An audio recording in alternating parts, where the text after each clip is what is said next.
अनुराधा वैदिक एस्ट्रोलॉजी में आपका अभिनंदन।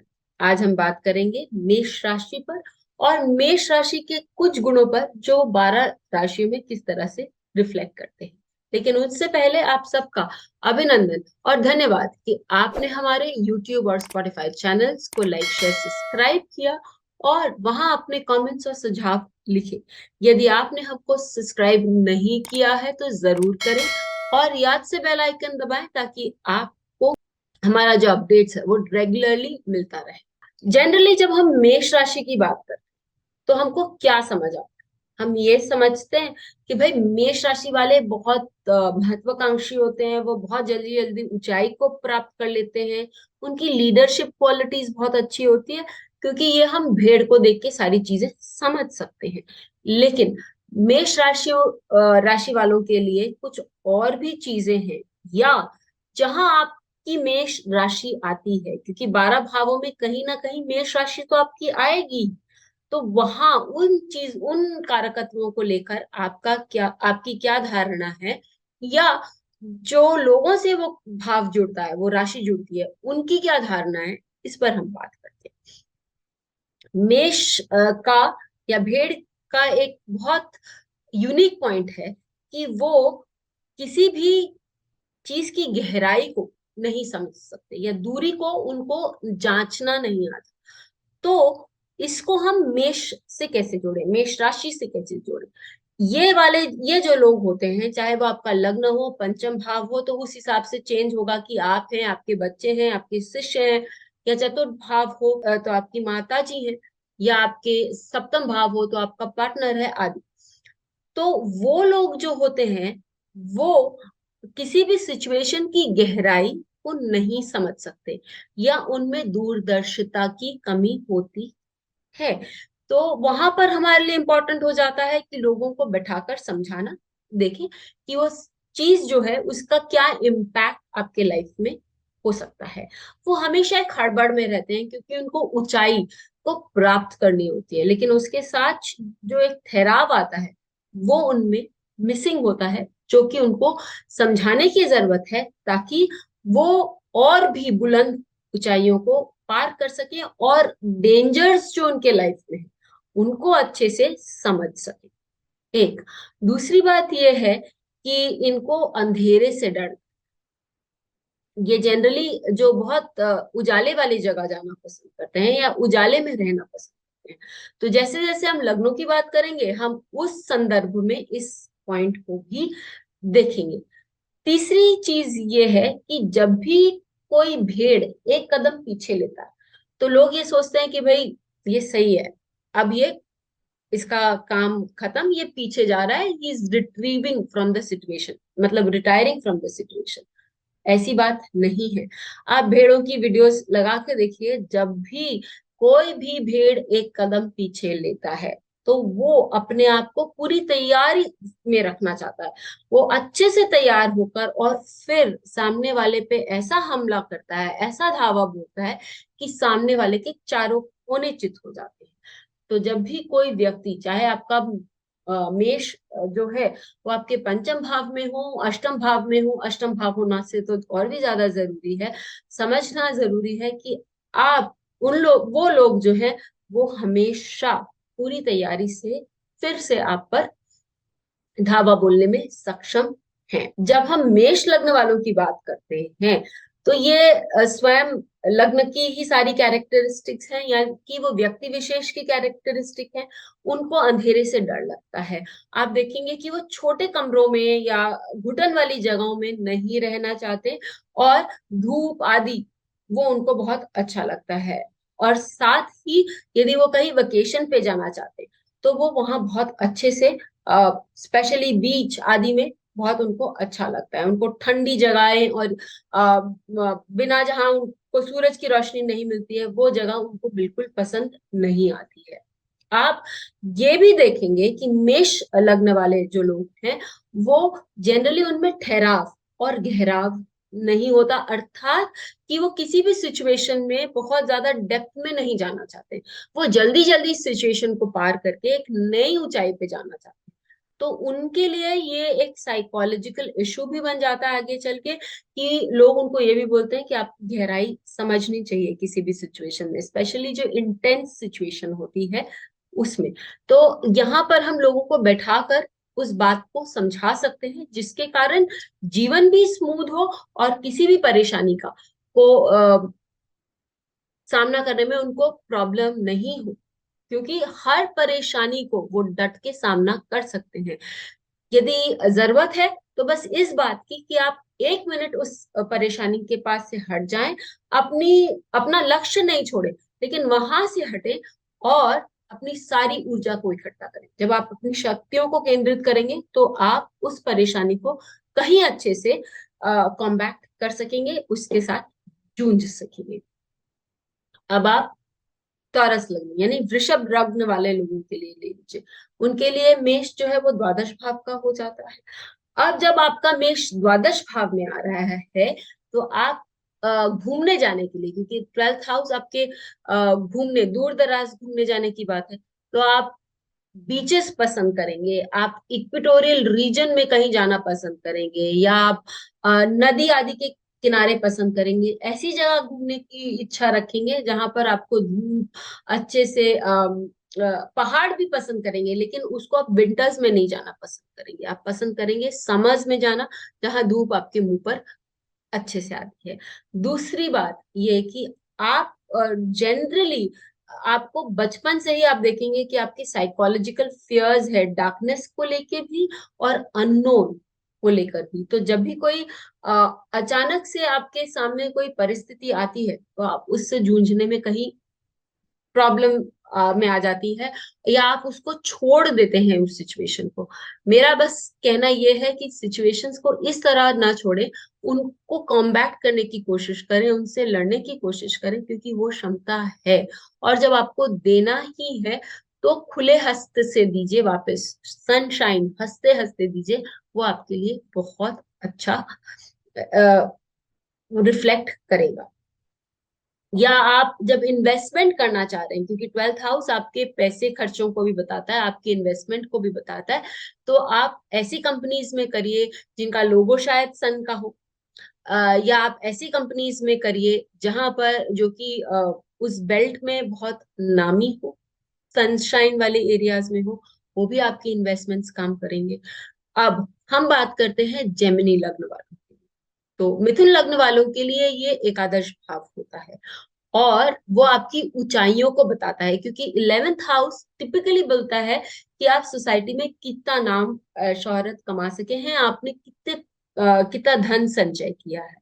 तो ये लोग बार बार अपने आप को उस ऊंचाई पर पहुंचाते भी हैं, और साथ ही वो क्षमता भी रखते हैं। जब भी उनको कोई फेलियर मिलती है तो आप देखेंगे कि जो मिथुन लग्न वाले हैं वो कमर कस के वापस जुट जाते हैं, और फिर वापस उसी ध्येय पर लग जाते हैं और उनको सफलता मिलती है।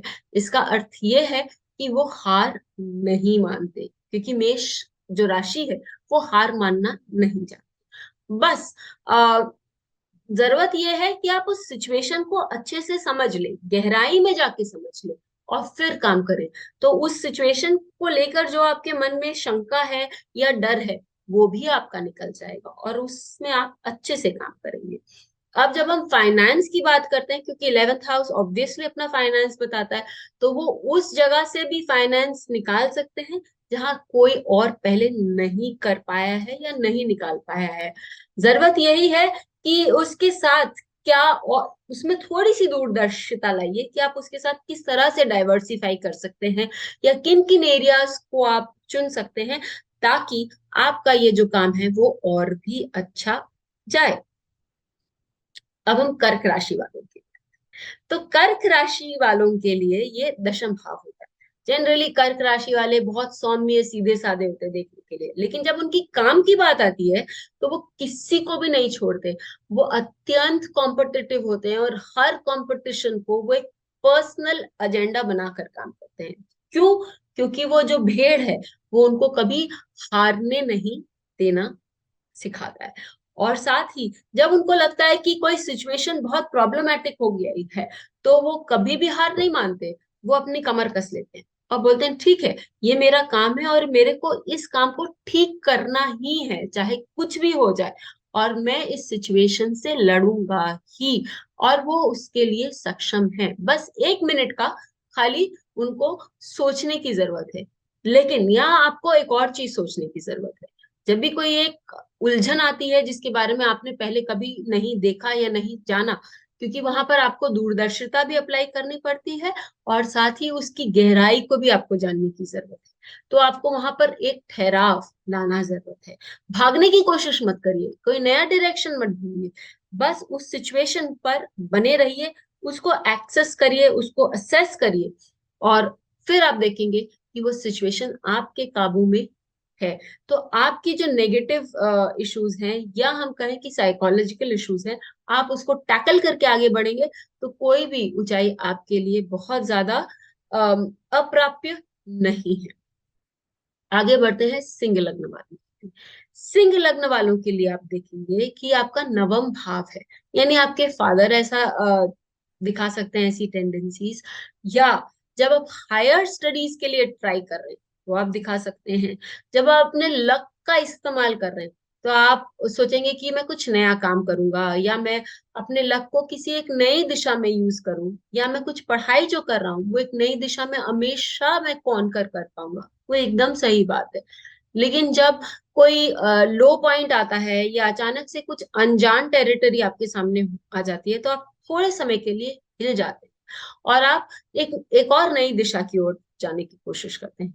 मेरा आपसे यही रिक्वेस्ट है कि आप वहां मत जाइए, पहले 2 मिनट उस जगह रुकिए, सोचिए उसको आप किस तरह से टैकल कर सकते हैं।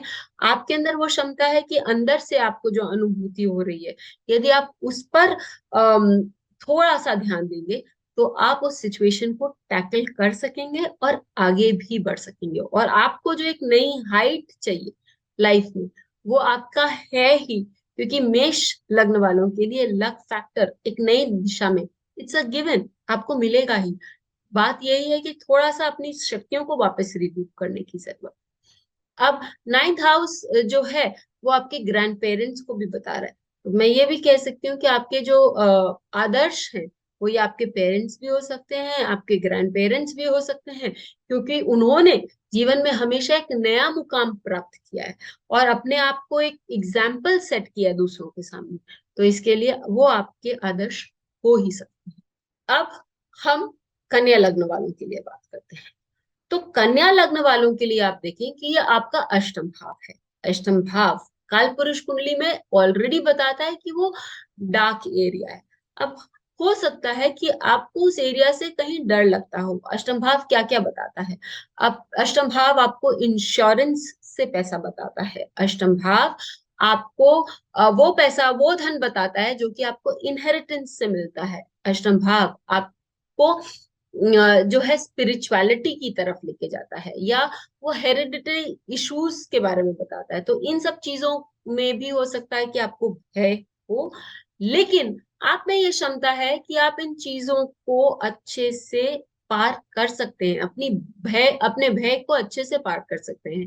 क्योंकि अष्टम भाव हमारे साइकोलॉजिकल इश्यूज को भी बताता है। क्योंकि यदि ये मेष राशि में पड़ता है तो हमारे लिए बहुत अच्छी बात है, क्योंकि मेष राशि जो है वो निडर होती है।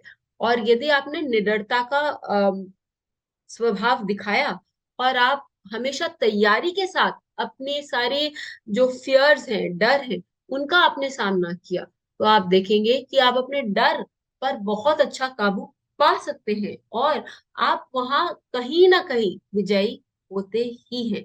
बात यही है कि आपको कहीं अपनी शक्तियों को वापस एकाग्र करना पड़ेगा, या कुछ ठहराव लाके समझना पड़ेगा कि ये सिचुएशन जो है वो कितनी गहरी है।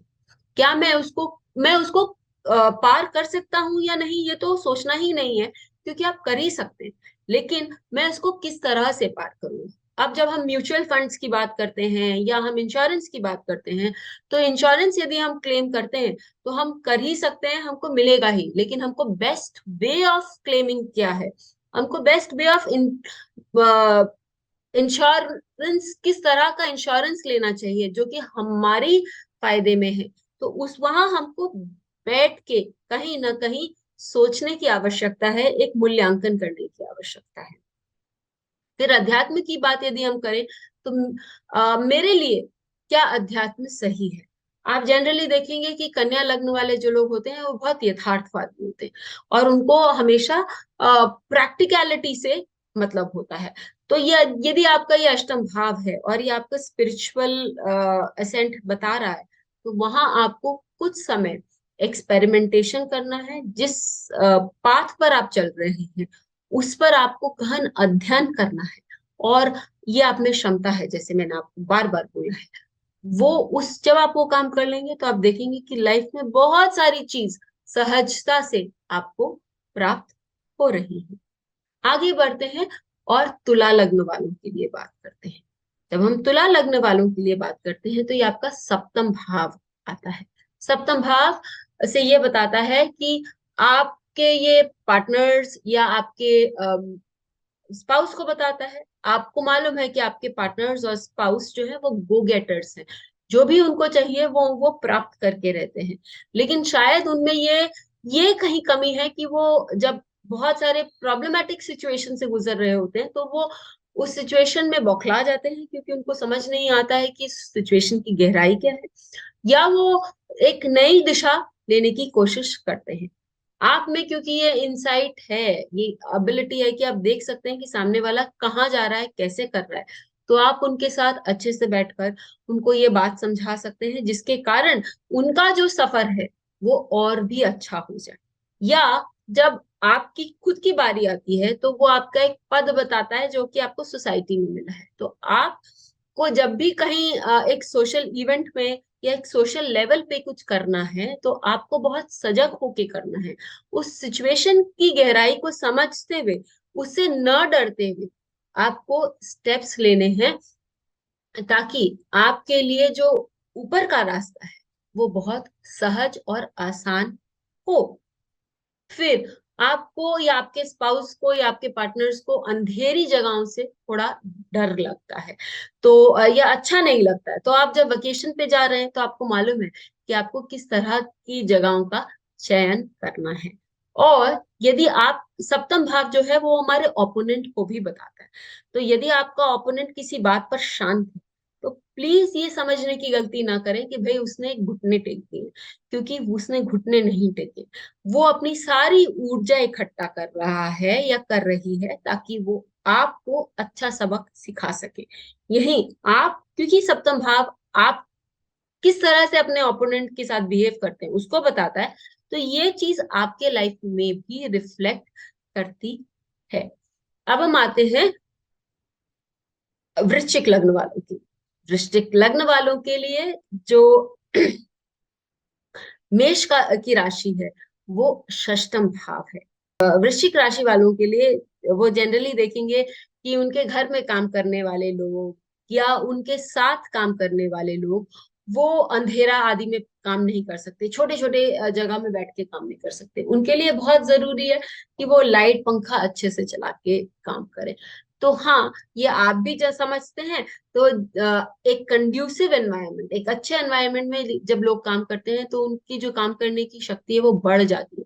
इसके लिए जहां आप काम कर रहे हैं, जिनके साथ आप काम कर रहे हैं, वहां आप देखें कि जो लाइट आदि की जो सुविधा है वो अच्छी है।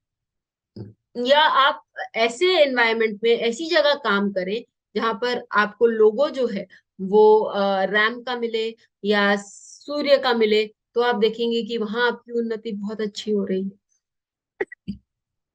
आप यदि इक्वेटोरियल रीजन या ट्रॉपिक ऑफ कैंसर से ट्रॉपिक ऑफ कैप्रिकॉर्न के बीच में यदि आप काम करते हैं तो वहां आप नाम और जो शोहरत है वो बहुत अच्छी मिलती है। फिर यह आपका प्रारब्ध का भी भाव है। तो ये बताता है कि आपका आपके के पास कभी लाइफ में कुछ ऐसी सिचुएशंस आती हैं जहां पर आपको वो थोड़ा सा हिला देती हैं या आपको मानसिक तौर पर डिस्टर्ब करती हैं। तो आप उन सिचुएशंस में आपको बहुत समझ कर संभल कर काम करना है, और इन सिचुएशंस की दूरी या वहां पर आपको दूरदर्शिता दिखाते हुए, तो आप उन सिचुएशंस पे अच्छे से आगे बढ़ सकेंगे। जब आपके सामने ऑब्स्टिकल्स आते हैं, क्योंकि सिक्स्थ हाउस आपके ऑब्स्टिकल्स को भी बताता है, तो आप वहां पर अपनी सारी ऊर्जा को इकट्ठा करें, उसकी वहां पर उस सिचुएशन को किस तरह से टैकल करना है वो चीज दिमाग में बार बार घुमाएं, और फिर इस सिचुएशन को आप टैकल करें। आप देखेंगे कि आपको विजय निश्चित रूप से प्राप्त होगी। जब आप किसी कंपनी में काम कर रहे हैं और आपको एक बार आपको कहीं आपको लगता है कि आपको वो जो पद है वो नहीं मिला, या आपको जो सम्मान है वो नहीं मिला, उसी काम को आप और अच्छे से पूरे मेहनत से एकाग्रता से करेंगे, तो ऑब्वियस है कि आपको जो ऊंचाई चाहिए वो आपको जरूर मिलेगी। हम बात करते हैं अब धनु लग्न वालों की। तो धनु लग्न वालों के लिए फिफ्थ हाउस ऑफ इन्वेस्टमेंट, कि आप किस तरह से कहाँ इन्वेस्ट कर रहे हैं। आप जनरली ऐसी इन्वेस्टमेंट्स करते हैं जहां पर दूसरे नहीं करते, और आपके लिए वो बहुत ही लाभप्रद होता भी है। लेकिन कभी कभी आपको ऐसे जगह भी इन्वेस्टमेंट करने की नौबत आ जाती है जहां पर जिनके बारे में आपको बहुत कुछ ज्ञान नहीं होता या आप नहीं जानना चाहते। तो उस पॉइंट पर आपको जानना बहुत जरूरी है कि यहाँ मैं किस तरह से इन्वेस्टमेंट करूं, किन लोगों के साथ इन्वेस्टमेंट करूं, ताकि मुझे वो नाम शोहरत और वो वित्त जिसके साथ जो मुझे चाहिए वो मुझे प्राप्त हो। ये आपके बच्चों का भी भाव है।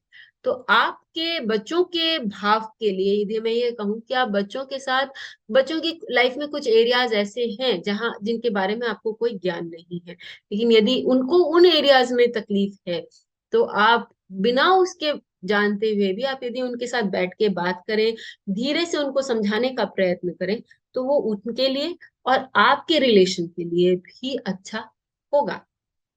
ये आपके मंत्र शक्ति का भी भाव है। तो हम जनरली कौन से मंत्र करते हैं? हम जनरली उन मंत्रों पर विश्वास रखते हैं जो कि बहुत कॉमन है। लेकिन यदि आप कोई अनकॉमन मंत्र कर रहे हैं, तो आप में ये दूरदर्शिता होना चाहिए कि वो उसका क्या प्रभाव होगा। और जनरली आप यदि छटपटा रहे हैं वो करते समय, तो कुछ समय के लिए रोकिए, देखिए, उसकी गहराई समझिए और फिर करिए। तो वो मंत्र आपके लिए एक अनुभूति लाएगा जो कि पहले आपके पास नहीं थी। यही चीज आपकी उच्च शिक्षा के लिए भी लागू होती है। जब आप पढ़ाई कर रहे हैं तो ऊपरी स्तर पर मत करिए, कहीं डीप जाके रुक के उस गहराई को समझ के करिए, क्योंकि आप ऊंचाई, जिन बुलंद ऊंचाइयों को आप छूना चाहते हैं, उस समय आपको क्रॉस करते वक्त वहां पहुंचने के लिए इन चीजों को जानना बहुत जरूरी हो जाता है। आगे बढ़ते हैं और मकर राशि के लिए बात करते हैं, मकर लग्न वालों की। मकर लग्न वालों के लिए हम देखेंगे कि ये आपका चतुर्थ भाव ऑफ सिक्योरिटीज है। तो या इमोशंस है। आप जनरली उन गहरे इमोशंस से डरते हैं जहां की आप जिनके बारे में आपको आप उन टेरिटरीज में नहीं जाना चाहते, जो अच्छी टेरिटरीज है जहां पर आपको बहुत सारा प्रेम सद्भावना मिलती है, तो आप उस तरफ जाते हैं। उन गहराइयों को, उन साइकोलॉजिकल इश्यूज को भी एड्रेस करना जरूरी है। ये आपकी माता जी का भी घर है।